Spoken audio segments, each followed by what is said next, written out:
आइए, primary market में action भरपूर है, जबरदस्त आईपीओ आ रहे हैं, सब्सक्राइब भी हो रहे हैं, एक्शन भी बहुत है, लिस्टिंग पर भी भरपूर धमाल है। आज ही आपने देखा है चिंतन, तत्व चिंतन डबल हो चुका है, लेकिन सेबी खुश नहीं है एक खास बात से। क्या है ऐसी बात जो सेबी को पसंद नहीं आ रही इन आईपीओ को लेकर, और उस पर क्या कुछ एक्शन हो सकता है? सेबी के मामलों की गहरी जानकारी रखने वाले हमारे वरिष्ठ संवाददाता ब्रजेश कुमार हमारे साथ है इस वक्त। ब्रजेश, बताइए आईपीओ को लेकर सेबी क्या सोच रही है, क्यों खुश नहीं है?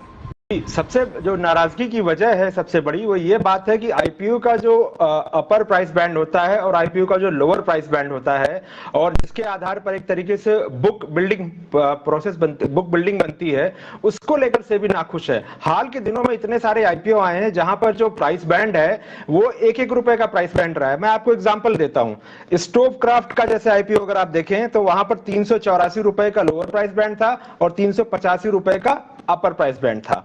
होम फर्स्ट फाइनेंस 517 रुपए और 518 रुपए।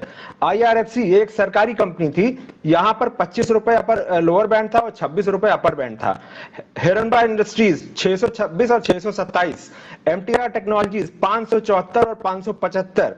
इसी तरह अगर आप इंडिगो पेंट्स को देखें तो 1488 और 1490, 2 रुपए का अंतर।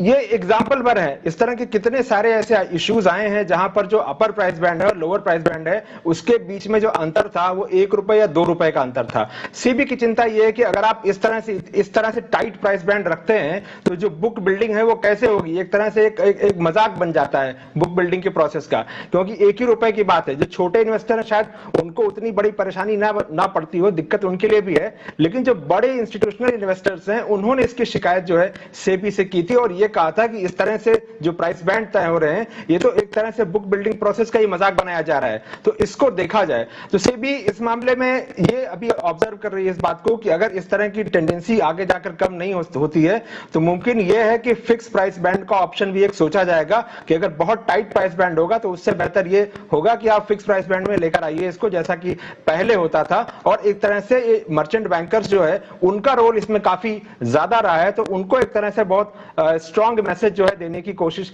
की जा रही है। और पिछले महीने जो है मर्चेंट बैंकर्स को इस बारे में सेबी की ओर से चिट्ठी भी गई थी कि आप जो ये कर रहे हैं ये अच्छा कदम नहीं है और प्लीज आप आगे से इसको ध्यान रखें और ये रखें ताकि बुक बिल्डिंग प्रोसेस का कोई मजाक नहीं बनने पाए।